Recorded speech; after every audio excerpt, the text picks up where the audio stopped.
নমস্কার। যুক্তি তর্ক সঙ্গে অর্কই আপনাদের স্বাগত।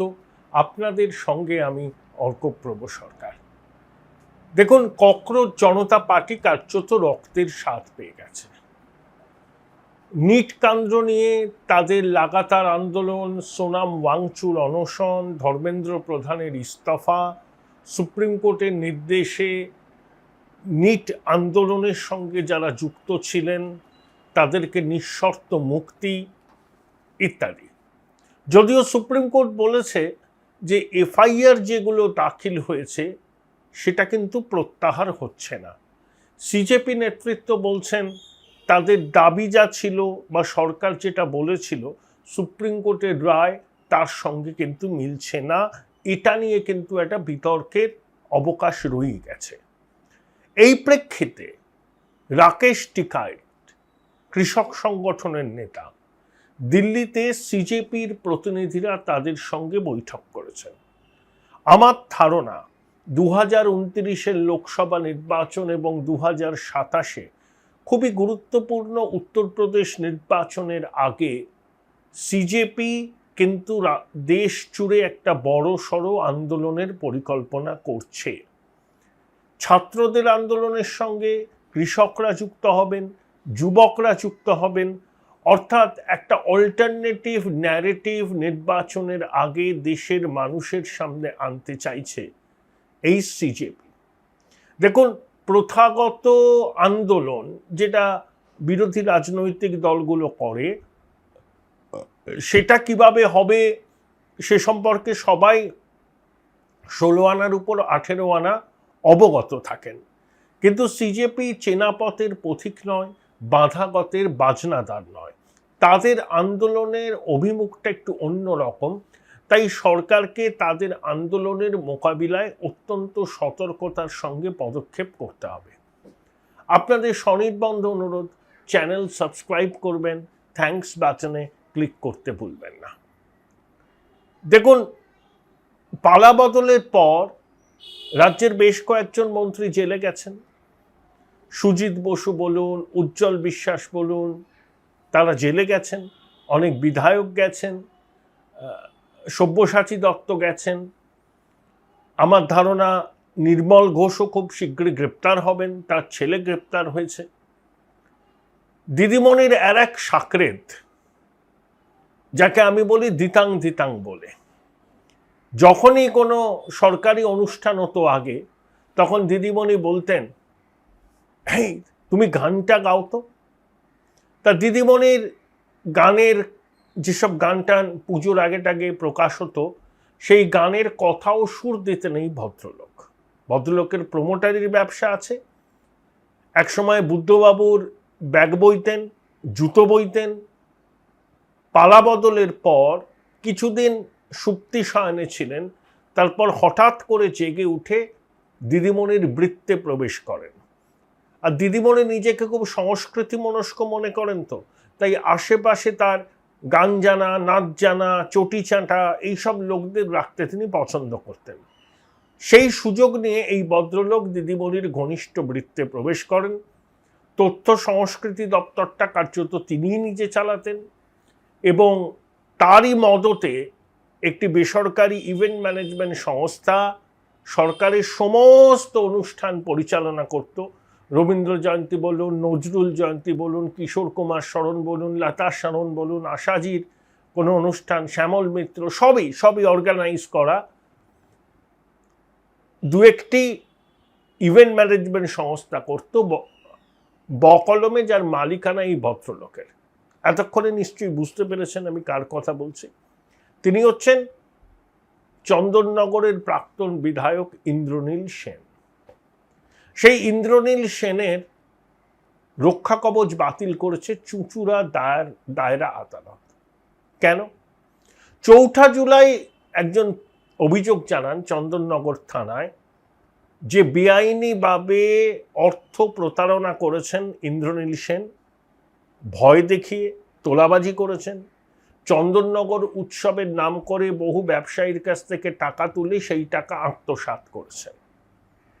অভিযোগ দায়ের হওয়া মাত্র পুলিশ পদক্ষেপ করে, কিন্তু তার রক্ষা কবচ থাকায় কঠোর ব্যবস্থা নিতে পারেনি, কিন্তু চন্দননগর দায়রা আদালতে তার রক্ষা কবচ বাতিল হয়ে গেছে।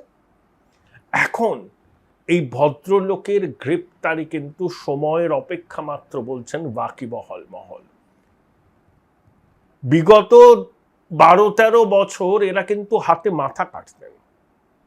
কোন শিল্পী সরকারি অনুষ্ঠানে গান গাওয়ার সুযোগ পাবেন, কবিতা পাঠ করার সুযোগ পাবেন, ইনস্ট্রুমেন্ট বাজানোর সুযোগ পাবেন, সবটা নির্ভর করত এই সেনবাবুর মেজাজ মর্জির উপরে।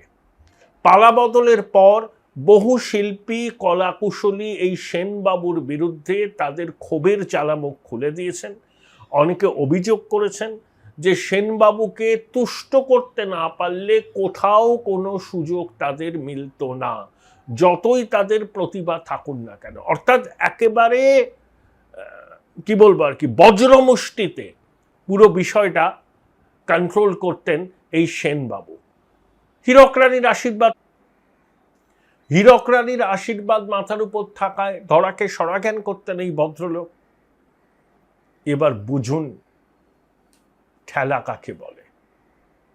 তবে এই ভদ্রলোক খুব চতুর, ম্যানেজ মাস্টার হিসেবেও তার পরিচিতি আছে, কিন্তু এখনো পর্যন্ত ঋত শিবিরে ভদ্রলোককে ভিড়তে দেখা যায়নি। সম্ভবত চক্ষু লজ্জার কারণ, বা ঋতর সঙ্গে সম্পর্ক আগে মসৃণ ছিল না, এবং ঋত শিবিরে কারা কারা আসবেন সেটাও ঋত সুপার বসের কাছ থেকে পারমিশন নিয়ে তারপর তাদের সামিল করছেন। আমার ধারণা সুপার বসের অনুমতি ঋতব্রত পায়নি, তাই সেনবাবু ঋত শিবিরে ভিড়তে পারেনি, এটাই বাস্তব। কিন্তু ঘটনা পরম্পরা যা ইঙ্গিত দিচ্ছে, এই সেনবাবুর জেল যাত্রা আটকানো যাবে না। এত দুর্নীতি করেছেন ভদ্রলোক ক্ষমতার বৃত্তে থাকার সুবাদে। যেদিনকে এটা বেরোবে না, এই যে তথ্য সংস্কৃতি দপ্তরের 9/6 নিয়ে ক্যাগের রিপোর্ট আছে, তো আপনাদের চোখ কপালে উঠে যাবে যে কি কাণ্ডটা করেছেন এই ভদ্রলোক। অবশ্যই হীরক রানীর আশীর্বাদে, আশ্রয়ে, প্রশ্রয়ে। যেহেতু গান জানতেন, দিদিমণি খুব পছন্দ করেন, কারণ উনি মনে করেন জানেন তো, সন্ধ্যা মুখোপাধ্যায় বা লতা মঙ্গেশকরের মতোই তিনি গান গান। একবার বলে ফেলেছিলেন না, সন্ধ্যাদি বলেছিলেন, মমতা তুমি গানটা করো না কেন? মেগালোম্যানিয়া যারা আক্রান্ত হয় তারা এরকমই ভাবে। আর এই সুযোগটা নিয়ে সেন বিস্তর মাল কামিয়েছে, বিস্তর। একসময় এটি খবরের কাগজের সঙ্গে যুক্ত ছিলেন, সেই খবরের কাগজ আবার বিরাট বড় বাম, গণশক্তির একটা অন্য সংস্করণ।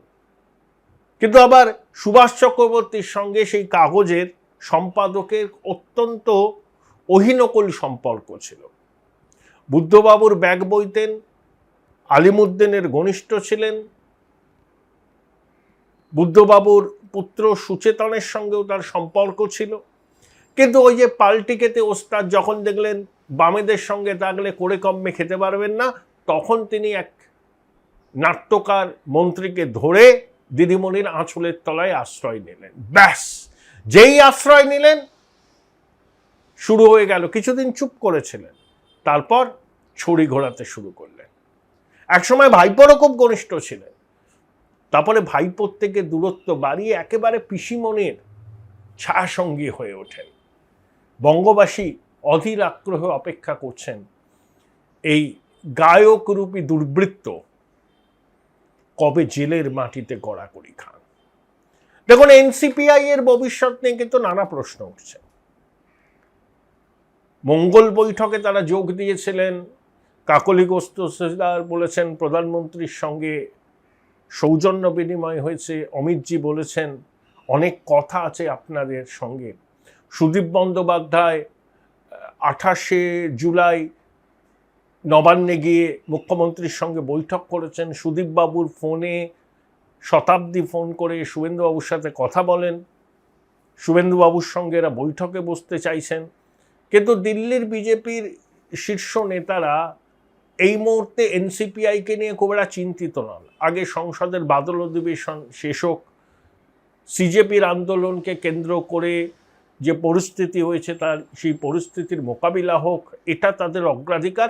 তারপর ধীরে সুস্থে সিজেপির ব্যাপারটা তারা দেখবেন, কিভাবে তাদেরকে এনডিএতে সামিল করা যায়। তারা কি সরাসরি বিজেপিতে যোগ দেবেন, নাকি আলাদা ব্লক হিসেবে থাকবেন? আইনি জটিলতা আছে, অধৈর্য হয়ে যাচ্ছেন সুদীপ, শতাব্দী, কাকলিরা। তারা কিন্তু অথৈ জলে পড়েছেন। তারা তৃণমূলে নেই, এনসিপিআই অজ্ঞাত কুলশীল দল, নির্বাচন কমিশনের স্বীকৃত দল, কিন্তু সাংসদ বা বিধায়ক তো নেই। তো এই দলের কি অস্তিত্ব? এবং অভিষেক বন্দ্যোপাধ্যায়, কল্যাণ বন্দ্যোপাধ্যায়, সৌগত রায় একেবারে স্ট্যাম্প পেপারে অভিযোগ করেছেন 20 জন সাংসদের বিরুদ্ধে, ইন্ডিভিজুয়ালি অভিযোগ করেছেন। এই আইন আদালত চলবে, একটু ঘাবড়ে গেছেন এনসিপিআইতে যোগ দেয়া 20 জন তৃণমূলের সাংসদ। তারা নিট বিতর্কে সংসদে বলেছেন শর্মিলা সরকার, কিন্তু তারা তৃণমূল সাংসদ হিসাবে বলেছেন, এনসিপিআই হিসাবে নয়। অনেকে নাকি মমতা বন্দ্যোপাধ্যায়ের সঙ্গে আবার যোগাযোগ করছেন, কারণ বিজেপিতে মিশে যেতে চাইতে পারেন সুদীপ, কাকলি, শতাব্দী, পার্থ ভৌমিক। আবার অনেক সাংসদ আছে যারা কোনো অবস্থাতেই বিজেপির সঙ্গে মিশবেন না। তাহলে কি এনসিপিআইতেও ভাঙন হবে? এই প্রশ্নটা কিন্তু রাজ্য এবং রাজধানীর রাজনৈতিক মহলে চলছে। যেমন সুদীপ বন্দ্যোপাধ্যায়কে নিয়ে যে পোস্টার মধ্য কলকাতা ছেয়ে গেছে, তাতে বেইমানার চোরটা, নয়না দিদির বরটা, তাতে তাপস রায় এবং কুণাল ঘোষের নাম আছে। দুজনেই অস্বীকার করেছেন, সুদীপ গুরুত্ব দিতে চায়নি। তাই এরা সবাই বিজেপিতে যোগ দিতে চাইলেন, সংখ্যাগরিষ্ঠ। বিজেপির রাজ্য নেতৃত্ব হয়তো কেন্দ্রীয় নেতৃত্বের হুকুম তালিম করতে বাধ্য হবেন, কিন্তু বিজেপির র্যাঙ্ক অ্যান্ড ফাইলে কিন্তু প্রচণ্ড ক্ষোভ বিক্ষোভ হবে। বিজেপির শীর্ষ নেতৃত্ব সেটা জানেন। আপাতত বিষয়টাকে তারা ধামাচাপা দিয়ে রেখেছেন। সংসদের বাদল অধিবেশন শেষ হওয়ার পরেই এ বিষয়টা চূড়ান্ত সিদ্ধান্ত নেওয়া হবে। যদিও সুদীপ, কাকলি, শতাব্দী, পার্থ এরা অস্থির হয়ে যাচ্ছেন, এরা না ঘাটকা না ঘাটকা হিসাবে এখন আছেন। দেখা যাক ভবিষ্যতে বঙ্গ রাজনীতিতে তাদের কি ভূমিকা হয়। ভাই ভাই, এটা মডেল না খাতা, আর কত ফটোগ্রাফি করবি? চুপ কর, সামনে মাধ্যমিক, নোট জোগাড় করে পড়তে হবে। কবে পড়বি ভাই? গ্যালারি তো নোটের লাইব্রেরি আর স্টোরেজে পিডিএফ এর ছড়াছড়ি। ধুর, কোনটা পড়বো কোনটা ছাড়বো কিছুই তো বুঝতে পারছি না। আরে তাহলে মৌলিক লাইব্রেরির বই পড়। ওদের সম্রাট এক্সক্লুসিভ সাজেশন বইগুলোতে পাবি সমস্ত গুরুত্বপূর্ণ এমসিকিউ, এসএকিউ ও বড় প্রশ্ন একেবারে উত্তর সহ। কমন পাবো তো? টপারদের জিজ্ঞেস কর। সম্রাট এক্সক্লুসিভ সাজেশন মাধ্যমিক, ভালো রেজাল্টের পাসওয়ার্ড। উচ্চ মাধ্যমিকের পর উজ্জ্বল ভবিষ্যৎ গড়তে NCHMCT পর্যটন দপ্তর, ভারত সরকারের hospitality and hotel management, Paschimbanga সরকারের মাকাউটের BBA BCA, fashion design, aviation tourism, culinary arts পড়ো SBI HM কলেজে। স্টুডেন্ট ক্রেডিট কার্ড ও ব্যাংক লোন পাবে SBI HM এ পড়লে। কোর্সের শেষে SBI HM দেশ ও বিদেশে চাকরির ব্যবস্থা করে থাকে। SBI HM হলো পশ্চিমবঙ্গের সেরা ম্যানেজমেন্ট কলেজ। SBIHM.com। বোলপুর শহরের কোলাহল থেকে মাত্র 20 মিনিট দূরেই রয়েছে সুন্দর রিসর্ট, যেখানে পেয়ে যাবে স্পেশিয়াস আর এস্থেটিক্যালি ডিজাইন রুম। তোমরা যারা গ্রুপে যাও তাদের জন্য আছে কমফোর্টেবল গ্রুপ স্টে অপশন, আর কাপলদের জন্য রয়েছে লাক্সারিয়াস সুইট রুম, তার উপর আবার ফ্ল্যাট 10% অফ। এখানে প্রকৃতির মাঝে তোমরা পেয়ে যাবে একটা সুন্দর সুইমিং পুল, ছোটদের জন্য প্লে এরিয়া আর একটা এস্থেটিক সেলফি কর্নার। প্রপার্টিটা পুরোটাই পেট ফ্রেন্ডলি, আর এখানে আছে অনেক কিউট ছোট ছোট র্যাবিটস। সকালের ব্রেকফাস্ট থেকে ডিনার পর্যন্ত পেয়ে যাবে একদম হোমলি কমফর্ট ফুড, যা এক কথায় অসাধারণ। বেঙ্গলি কুইজাইনের সাথে সাথে পেয়ে যাবে চাইনিজ আর নর্থ ইন্ডিয়ান অপশন। বিকেলে বনফায়ারের আলো, বন্ধুদের সাথে আড্ডা আর খোলা আকাশের নিচে গ্রাম বাংলার হাওয়া, পুরোটাই এক অপরূপ অনুভব। তাহলে বলো তোমরা কবে প্ল্যান করছো এই পিসফুল এসকেপটা? And don't forget to follow Miss Cupcake for more such travel updates.